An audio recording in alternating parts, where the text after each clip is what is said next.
দুশ্চিন্তা এবং ডিপ্রেশন আমাদের জীবনেরই অবিচ্ছেদ্য অঙ্গ। যত নবী রাসূল পৃথিবীতে এসেছেন এবং আল্লাহর যত প্রিয় বান্দাগত হয়েছেন, তাদের প্রত্যেকেরই জীবনে কম বেশি দুশ্চিন্তা এসেছে। তারা তাদের সেই কঠিন সময়গুলোতে আল্লাহ রাব্বুল আলামিনের কাছে সাহায্য প্রার্থনা এবং আশ্রয় প্রার্থনা করার মাধ্যমে নিজেদেরকে এতটাই নিরাপদে রেখেছেন, এতটাই ভালো রেখেছেন, এতটাই স্বাভাবিক রেখেছেন যে কোনো বিপদ, কোনো মুসিবত, কোনো পেরেশানি, কোনো ডিপ্রেশন তাদেরকে ভেঙে ফেলতে পারেনি। বরং বিপদেও তারা হেসেছেন এবং স্থির থেকেছেন মানসিকভাবে। আজ আমরা সেরকম কয়েকটি আমলের কথা বলবো, যে আমলগুলোর মাধ্যমে আমাদের বিপদ আপদ এবং মুসিবত আল্লাহ রাব্বুল আলামিন দূর করবেন, লাঘব করবেন এবং বিপদ আপদেও আমাদেরকে আল্লাহ রাব্বুল আলামিন মানসিকভাবে প্রশান্ত এবং স্থির রাখবেন। আর সেই আমলগুলোর মধ্যে থেকে সর্বপ্রথম এবং প্রধান যে আমলটির কথা বলবো তা হলো যিকরুল্লাহ বা আল্লাহর জিকির। আল্লাহর জিকির এর চাইতে কার্যকর কোনো ঔষধ আর নেই ডিপ্রেশন দূর করবার জন্য। কোরআনে কারীমে আল্লাহ তাআলা বলেছেন, আলা বিযিকরিল্লাহি তাতমাইন্নুল কুলুব। আল্লাহ তাআলার জিকির এর মাধ্যমে মানুষের অন্তরসমূহ প্রশান্ত হয়ে থাকে। অতএব আল্লাহ তাআলার স্মরণ অন্তরে রাখা, মুখে আল্লাহ তাআলার কথা বলা, আল্লাহর সঙ্গে একান্তে কথা বলা, এর মাধ্যমে ডিপ্রেশন দূর করা যায় সবচেয়ে সহজে। আল্লাহর জিকির বা যিকরুল্লাহর একটা বিশেষ পদ্ধতি হলো কোরআনে কারীমের তিলাওয়াত। কোরআনে কারীমের তিলাওয়াত যদি আপনি করেন অর্থ সহকারে বুঝে, দেখবেন মানসিকভাবে আল্লাহ রাব্বুল আলামিন অলৌকিকভাবে, বিস্ময়করভাবে আপনার মধ্যে প্রশান্তি সৃষ্টি করে দিবেন। যিকরুল্লাহ বা আল্লাহর জিকিরের আরেকটি বিশেষ পদ্ধতি হলো সকাল এবং সন্ধ্যায় প্রিয় নবী সাল্লাল্লাহু আলাইহি সাল্লাম অনেকগুলো জিকির এবং দোয়া আল্লাহর কাছে নিবেদন করতেন।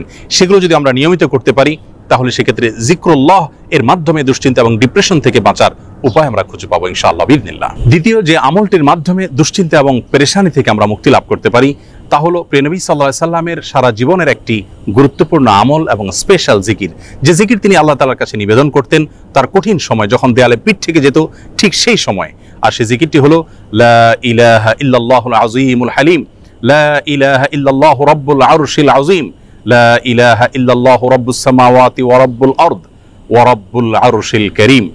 এই জিকিরের মাধ্যমে আল্লাহ রাব্বুল আলামিনের একত্ববাদের স্বীকৃতি, আল্লাহর মাহাত্ম্যের বর্ণনা করার মাধ্যমে আমরা দুশ্চিন্তা এবং পেরেশানি থেকে মুক্তি লাভ করতে পারবো ইনশাআল্লাহ বিইذনিল্লাহ। তৃতীয়ত যে আমলের মাধ্যমে আমাদের বিপদ আপদ এবং কঠিনতম সময়ে আল্লাহ তাআলার আশ্রয় প্রার্থনা করতে পারি, দুশ্চিন্তা থেকে মুক্তি লাভ করতে পারি, সে দোয়াটি প্রিয় নবী সাল্লাল্লাহু আলাইহি সাল্লাম সারা জীবন নিয়মিত পাঠ করতেন। আনাস রাদিয়াল্লাহু তাআলা আনহু তার 10 বছরের সেবক ছিলেন। তিনি বলেছেন, আমি নবী আলাইহিস সালামকে দেখেছি এই দোয়া সবসময় তিনি পাঠ করতেন এবং আল্লাহ তাআলার কাছে দুশ্চিন্তা এবং পেরেশানিতে আশ্রয় প্রার্থনা করতেন। আর সে দোয়াটি হলো আল্লাহুম্মা ইন্নী আউযু বিকা মিনাল হাম্মি ওয়াল হাযান ওয়াল আজজি ওয়াল কাসাল ওয়াল বুখলি ওয়াল জুবন ওয়া যালা'আদ দাইনি ওয়া গালাবাতির রিজাল।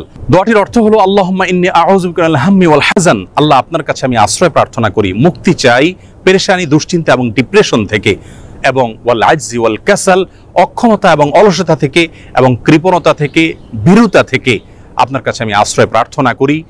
ঋণের যে চাপ, প্রেশার আছে সেটি থেকে, এবং মানুষ আমার উপরে যেন চড়াও না হয় সে বিষয়ে আপনার আশ্রয় প্রার্থনা করি। চতুর্থত যে আমলের মাধ্যমে আমরা দুশ্চিন্তা, পেরেশানি এবং জীবনের কঠিন সময় আল্লাহ রাব্বুল আলামিনের স্পেশাল সাহায্য পেতে পারি তা হলো সালাত। সালাত হলো আল্লাহর সঙ্গে সংযোগ স্থাপনের সবচাইতে সহজ মাধ্যম। প্রিয় নবী সাল্লাল্লাহু আলাইহি সাল্লাম বলেছেন, সহিহ মুসলিমে বর্ণিত হয়েছে, আকরাবু মা ইয়াকুনুল আবদু মির রাব্বিহি ওয়া হুয়া সাজিদ, বান্দা যখন সিজদায় চলে যায় তখন আল্লাহর সবচাইতে নিকটতম অবস্থানে সে চলে যায়, আল্লাহর সবচেয়ে কাছাকাছি যেতে পারে। এজন্য প্রিয় নবী সাল্লাল্লাহু আলাইহি সাল্লামের সারা জীবনের অভ্যাস ছিল, সূরা আবু দাউদে বর্ণিত হয়েছে, কানা ইযা হাযাবাহু আমরুন ফাযাআ ইলা সালাহ। প্রিয় নবী সাল্লাল্লাহু আলাইহি সাল্লামের জীবনে যখনই কোনো সমস্যা দেখা দিত তিনি সালাত আরম্ভ করতেন। এজন্য দুশ্চিন্তা থেকে মুক্তির জন্য সালাত এটি অতুলনীয় আমল, এর সঙ্গে অন্য কোনোটির কোনো তুলনা চলে না। আমরা যখনই কোনো বিপদ দেখা দিবে, কোনো পেরেশানিতে আমরা ভেঙে পড়ার উপক্রম হব, তখনই সাথে সাথে ওযু করে আমরা যদি নিষিদ্ধ সময় না হয় 2 রাকাত সালাতে দাঁড়িয়ে যাব, দীর্ঘ কেরাতে, দীর্ঘ রুকুতে, দীর্ঘ সেজদায় ধীর স্থিরতার সাথে 2 রাকাত সালাত আদায় করে আল্লাহর কাছে হাত তুলে আমরা চোখের পানি ফেলে দিব। সালাতের মধ্যে দুশ্চিন্তা এবং বিপদ থেকে মুক্তি লাভের জন্য যে সালাতটি সবচেয়ে বেশি কার্যকর এবং আমার জীবনে বারবার আমি পরীক্ষা করে দেখেছি যে এর মাধ্যমে আল্লাহ রাব্বুল আলামিন অলৌকিকভাবে, বিস্ময়করভাবে দুশ্চিন্তা থেকে মুক্তি দান করে থাকেন, তা হলো তাহাজ্জুদের সালাত। ভোর রাতে যখন আপনি সবাই ঘুমিয়ে থাকবে তখন উঠে 2 রাকাত সালাতে দাঁড়িয়ে যাবেন ওযু করে এবং দীর্ঘ সময় নিয়ে ধীরস্থিরতার সাথে কায়মন বাক্যে আল্লাহ তাআলার কাছে সালাত নিবেদন করবেন। সালাতের পরে যখন দুহাত তুলে আপনি প্রার্থনা করবেন, ঝরঝর করে চোখের পানি আপনার চলে আসবে, আল্লাহর সঙ্গে একান্তে কথা বলবেন, আপনি নির্ভর ফিল করবেন, দুশ্চিন্তা থেকে মুক্তি লাভ করবেন ইনশাআল্লাহ বিইذনিল্লাহ। অতএব দুশ্চিন্তা থেকে মুক্তি লাভের জন্য এই সালাতের আমলটিকে সবচেয়ে বেশি গুরুত্বের সাথে আমাদের করার চেষ্টা করতে হবে। 5 নম্বর যে আমলটির মাধ্যমে আমরা বিপদ আপদ এবং কঠিন সময় আল্লাহ তাআলা আশ্রয় প্রার্থনা করতে পারি তা হলো ইস্তেগফার। ইস্তেগফার এমন একটি বিষয় যে কোনো বর্ণনায় বর্ণিত হয়েছে, নবী আলাইহিস সালাম বলেছেন, মান লাজিমাল ইস্তেগফার, যে ব্যক্তি ইস্তেগফারকে নিজের জন্য অবধারিত করে নেয়, অপরিহার্য করে নেয়, নিয়মিত ইস্তেগফার করতেই থাকে, আল্লাহ রাব্বুল আলামিন তার সমস্ত পেরেশানি থেকে মুক্তির পথ তার জন্য সহজ করে দেন এবং বের করে দেন। এবং কোরআন কারীমে আল্লাহ তাআলা বলেছেন, ওয়া মা কানা আল্লাহু মুআযযিবাহুম ওয়া হুম ইস্তাগফিরুন, যেই মানুষেরা ইস্তেগফারের মধ্যে রত থাকে আল্লাহর আযাব তাদের প্রতি আসে না। এজন্য দুশ্চিন্তা, বিপদ আপদ, পেরেশানি, টেনশন, যে কোনো কঠিন সময় আমরা বেশি থেকে বেশি ইস্তেগফার করব। এটিও আমার ব্যক্তিগত জীবনে বারবার আমি আমল করে দেখেছি যে কঠিনতম সময়ে আল্লাহ তাআলা অলৌকিকভাবে সাহায্য করেন। 6 নম্বর আমল হলো নবী করিম সাল্লাল্লাহু আলাইহি ওয়াসাল্লামের প্রতি দুরূদ প্রেরণ করা। দুরূদের আমলটির মাধ্যমে আল্লাহ রাব্বুল আলামিন মানুষের অন্তরকে প্রশান্ত করে থাকেন, স্থির করে থাকেন, অন্তরের পেরেশানি দূর করে থাকেন, বিপদ আপদ এবং মুসিবত থেকে আল্লাহ তাআলা মুক্তি দান করে থাকেন। 7 নম্বর এবং সর্বশেষ যে আমলটি কথা বলবো তা হলো সাদাকা, দান সাদকা। সাধ্য অনুযায়ী আমরা যতটুকু করব এর মাধ্যমে আল্লাহ তাআলা আমাদেরকে বিপদ আপদ এবং কঠিন সময়ে সাহায্য করবেন, মুক্তি নসিব করবেন। সর্বশেষ যে কথাটি বলতে চাই প্রিয় দর্শক, বিপদ আপদ এবং মুসিবত আল্লাহ তাআলা কখনো কখনো বান্দাকে দিয়ে থাকেন বান্দার কল্যাণে, যার বিনিময়ে আল্লাহ রাব্বুল আলামিন জান্নাত দিবেন।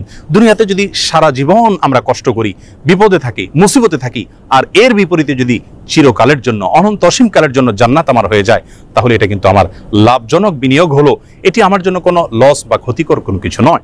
এজন্য দুশ্চিন্তা বা পেরেশানি যদি কোনো কারণে দূর না হয়, নিশ্চিতভাবে একজন ঈমানদার মনে রাখবেন যে তার মাধ্যমে আল্লাহ রাব্বুল আলামিন তাকে মহা কল্যাণের পথে নিয়ে যাচ্ছেন। আল্লাহ রাব্বুল আলামিন কঠিন সময়গুলোতে আম্বিয়া আলাইহিস সালাতু ওয়াস সালামের মতো সবরে জামিল বা উত্তমভাবে সবর তথা ধৈর্য ধারণ করার তৌফিক নসিব করুন। সকল বিপদ আপদ, সকল দুশ্চিন্তা এবং পেরেশানি থেকে আমাদের সকলকে মুক্তি নসিব করুন। আসসালামু আলাইকুম ওয়া রাহমাতুল্লাহি ওয়া বারাকাতুহু।